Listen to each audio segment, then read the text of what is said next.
इस क्लास के तहत सभी विद्यार्थी पास्ट परफेक्ट टेंस रिवाइज करेंगे कि आप लोगों को पास्ट परफेक्ट टेंस में क्या क्या चीजें ध्यान देने की जरूरत है। ओके, तो हम सबसे पहले जो टेंस लेते हैं वो टेंस आपका क्या है, पास्ट परफेक्ट टेंस। तो ध्यान रखना आपको, हमने टॉपिक लिया आपका पास्ट परफेक्ट टेंस। वैसे आपको पूरा टेंस हम पढ़ाए हैं, लेकिन इस टेंस के तहत मतलब इस क्लास के तहत हम केवल आप लोगों को पास्ट परफेक्ट टेंस रिवाइज करने की बात करते हैं। ठीक, तो सिंपल से है, सबसे पहले जैसे आपको पता होना चाहिए किसी भी टेंस को रिवाइज करने से पहले उसकी पहचान पता हो, मतलब आइडेंटिटी। और इस आइडेंटिटी के तहत हम देखते हैं, हम कहते हैं वह हिंदी वाक्य जिसके अंत में चुका था, चुकी थी, चुके थे आदि आते हैं, वो कौन सा टेंस हमारा होता है, पास्ट परफेक्ट टेंस होता है। ठीक, या कभी ऐसा आता है आ था, ई थी, ए थी, ऐसा करके आता है तो वो भी टेंस हमारा कौन सा होता है, पास्ट परफेक्ट टेंस होता है। अगर हम इंग्लिश में जाते हैं, हम कहते हैं क्या, the tense which shows that a work had been just finished before the second started.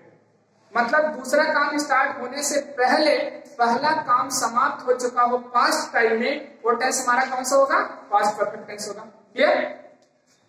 इसके बाद तो अब आपको पहचान में पता है कि चुका था, चुकी थी एंड चुके थे, ये आपका क्या हो गया, पास्ट परफेक्ट। ठीक, और इसके हम हेल्पिंग वर्ब में जाते हैं, मतलब जो सहायक क्रिया है, तो सहायक क्रिया पास्ट परफेक्ट में केवल क्या होती है, हैड। क्लियर? और इसके बाद हम मेन वर्ब का जिक्र करते हैं, जो हमारी मुख्य क्रिया है।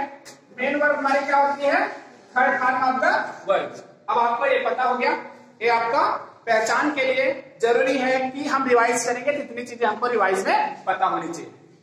आगे की जो चीज है, अगर हम ध्यान देते हैं तो हम ये पाते हैं कि पास्ट परफेक्ट टेंस का एक फॉर्मेट होता है। क्या होता है, फॉर्मेट। हमको ट्रांसलेशन से पहले फॉर्मेट को सबसे पहले क्या करना चाहिए, लिख लेना चाहिए। तो फॉर्मेट आपको पता है कि पास्ट परफेक्ट में दो चीजें एक साथ संपन्न होती हैं। तो अब इसका फॉर्मेट हमारा दो होता है, सब्जेक्ट हैड, वर्ब की third form object plus before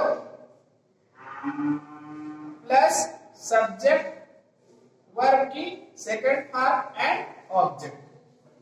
मतलब आप हमेशा ये ध्यान रखिए, अगर पास्ट परफेक्ट में दो क्लास आता है तो फर्स्ट क्लास हमारा पास्ट परफेक्ट में होगा और दूसरा क्लास हमारा किस में होगा, पास्ट इंडेफिनिट में। लेकिन कब, अगर हमारा कनेक्टिंग उसमें क्या लगा है, बिफोर। एक एग्जांपल आप लोगों को बोल रहे हैं, आप लोग नोट करिए।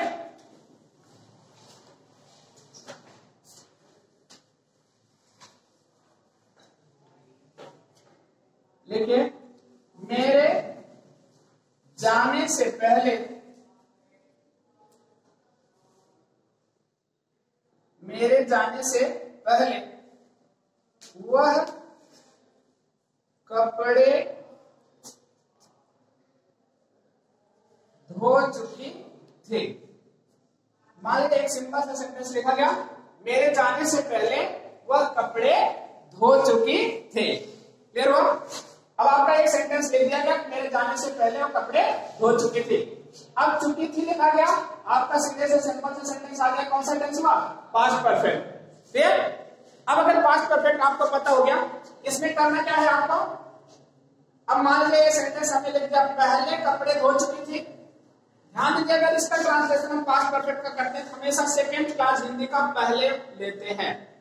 तो वह कपड़े धो चुकी थी, अब वह काम में क्या लिखा, से। क्लियर हो गया? सी के तुरंत बाद हमने लगाया हेल्पिंग वर्ब, क्या आया, हैड।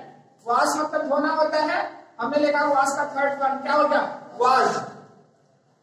क्लॉथ क्या हो गया, she had wash cloth before. लिखा गया क्या, आई वेंट।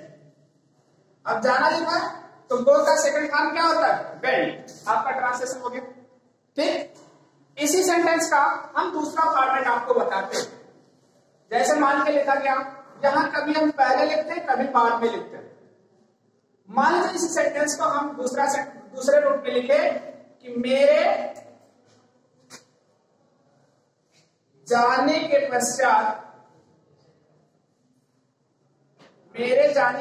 पश्चात उसने कपड़े धोई। अब यहां पर धो चुकी है नहीं लिख पाएंगे, ठीक है। क्या हो गया, मेरे जाने के पश्चात उसने कपड़े धोई। अब ध्यान दीजिए, अगर पश्चात सेंस आया, जैसे ही पश्चात देखा जाएगा तुरंत एक क्लास हमारा पास्ट इंडेफिनिट में बनेगा और पहला क्लास हमारा किस में बनेगा, पास्ट परफेक्ट में। लेकिन जो हमारा ट्रांसलेशन का रूल है उसके अकॉर्डिंग टू अगर हम ट्रांसलेट करेंगे, हम पहला मतलब एक क्लास पहले लाएंगे, तो यहां पर क्या हो गया, सी वॉश्ड, क्या हो गया, क्लॉथ। सी वॉश्ड क्लॉथ आफ्टर लिखा गया आई हैड। अब ये हमारा दूसरा क्लास हमारा किसमें हो गया, पास्ट परफेक्ट में, आई हैड गॉन। क्लियर हो गया, ये सेंटेंस आपका क्या हो गया, पास्ट परफेक्ट का मतलब हम किसके लिए बनाएंगे, आफ्टर के लिए बनाएंगे। ठीक, एक टॉपिक आपको हम यहीं पर तुरंत दे रहे हैं। इसी सेंटेंस का आपको पैसिव वॉइस अगर बनाना है तो क्या, मेरे जाने से पहले वह कपड़े धो चुकी थी, लिखा गया सेंटेंस। अब इसको हम लिख रहे हैं, तुरंत बोला सेंटेंस आप लोग नोट करिए, मेरे जाने से पहले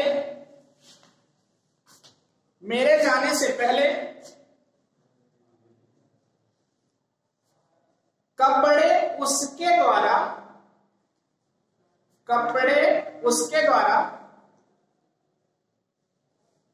धोए जा चुके थे। कपड़े उसके द्वारा धोए जा चुके थे।